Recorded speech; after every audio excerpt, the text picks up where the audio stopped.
I could be calm, quiet, and very into my work and totally focused and totally disciplined and boring. You know what I mean? Or I could be fun, but dangerous, dangerous, dangerous.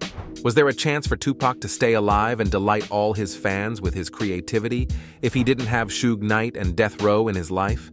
For many, this is a burning question. Tupac's life before he went to prison became increasingly perilous with each passing day of his rising popularity. Initially, Tupac even seemed to like it. He always sought to be independent in every aspect, but prison buried it all. Welcome to the Top Art Legends. Let's get started. Tupac was acutely aware of who Suge Knight was and what it could mean for him. He consistently refused to leave Interscope, even though Knight attempted to strike a deal, and Death Row was known for releasing multi-platinum albums one after the other. It's like this and like that and like this and it's like that and like this and like that and it's like this and like that. However, during the summer of 1995, when his imprisonment seemed endless unless he was granted bail, Tupac found himself more desperate than ever. It was precisely at this moment that Knight saw an opportunity to settle things as he desired.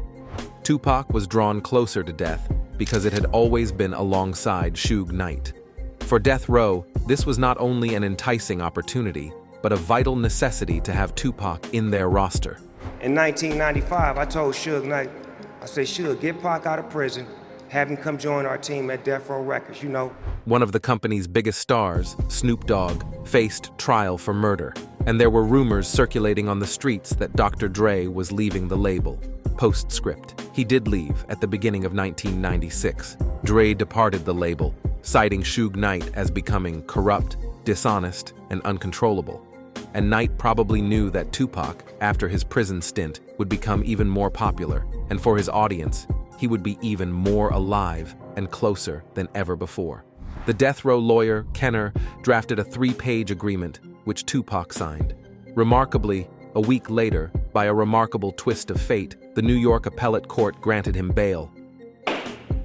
Knight and Kenner arrived for Tupac in a private plane and a white limousine to pick him up. According to someone familiar with the negotiations, Tupac received an oral release from the Interscope contract.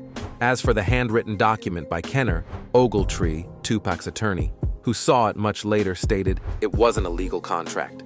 It was absurd that anyone with an opportunity to reflect would agree to those terms. It was only because he was in prison that he signed it. Tupac was saying, "My freedom is everything. If you can get me my freedom, you can have access to my artistic product."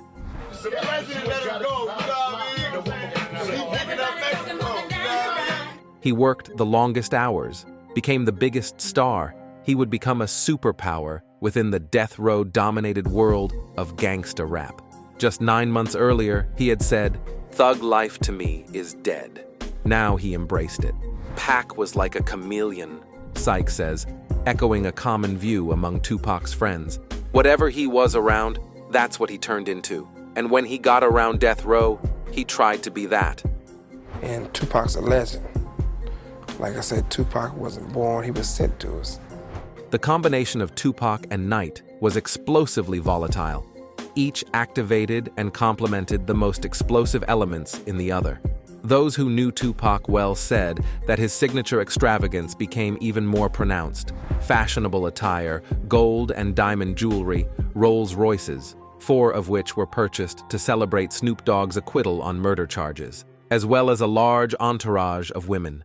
Brenda got herself a boyfriend. Her boyfriend was a cousin, now let's watch the joy. And she tried to... Before Tupac, a knowledgeable insider pointed out, Death Row had not had a real star. They had Snoop and Dre. They're entertainers. Snoop could be sitting quietly over there in a corner. He gestured to one end of the restaurant we were sitting in. But if Tupac were here, he would create such a ruckus. People would be saying, "That's Tupac." He had star aura. Suge saw that, and he liked that.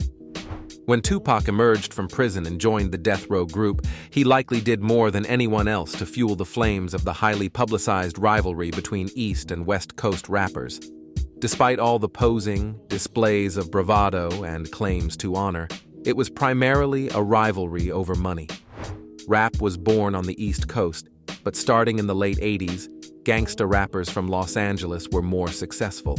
Then, Puff Daddy's New York-based label, Bad Boy Records, began releasing its version of gangsta rap, which was considered derivative on the West Coast. Watani Tiahimba recounted that much of Tupac's anger towards Biggie Smalls, Puff's most successful rapper, stemmed from professional jealousy.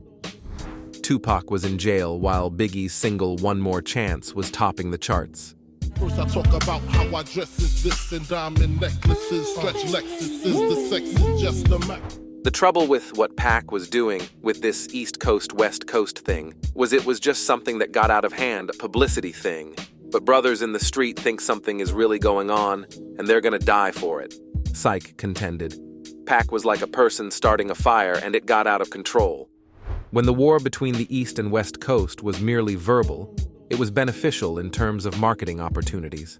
However, it might have also played a role in a real, not just hyped desire for vengeance on Knight's part, as he allegedly blamed Puff for the murder of a close friend.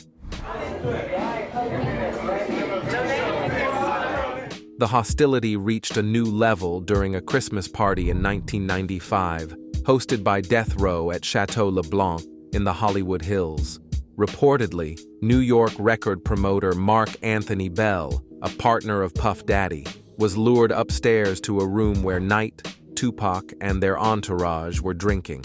Bell was allegedly tied to a chair, questioned about Suge's friend's murder, and pressed for Puff's and his mother's addresses.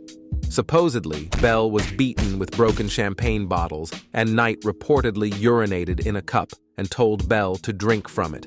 Bell received approximately $600,000 in compensation from Death Row and declined to press charges. Bell's friend contacted him in Jamaica about a month after the incident, and Bell told him, "I'm here till I heal. They busted me up bad." People who were with Tupac during the last year of his life aren't surprised that he could have been involved in something like this. When Tupac was with Suge, one friend says, Suge would get him all stirred up and he'd try to behave like a gangster. He recalled another incident in the spring of 1996 when a producer said that he wanted to leave Death Row with Dr. Dre. He came out all bloodied up, Tupac's friend said, and Tupac was a part of that. He had to show Suge what he was made of. The contradictions in Tupac's consciousness were constant.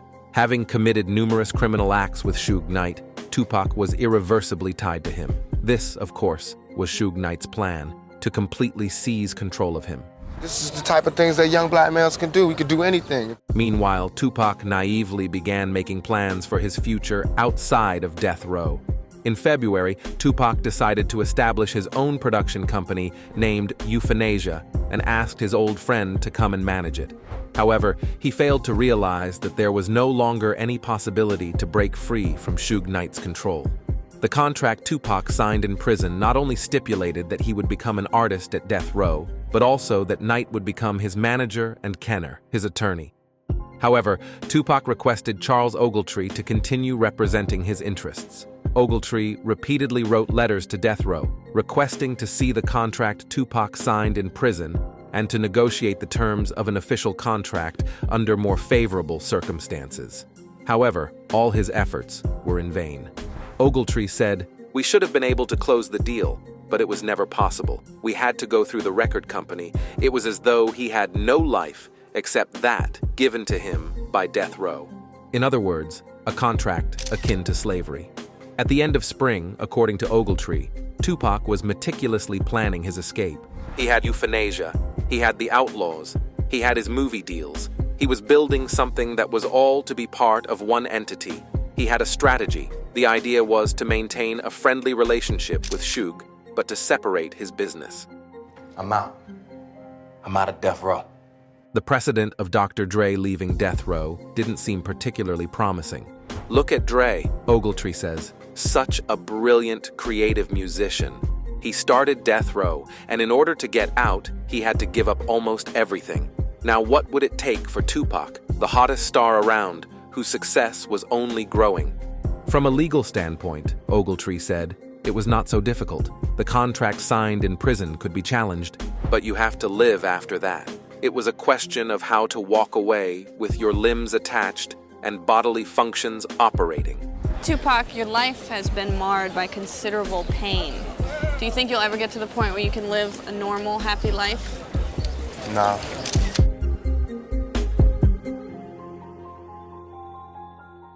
Thank you for watching this video. If you enjoyed it, please hit the like button, subscribe to our channel, and hit the bell. You can also write a comment in the comments section down below where you can give your opinion about Suge Knight and Death Row label in general. See you later on the Top Art Legends.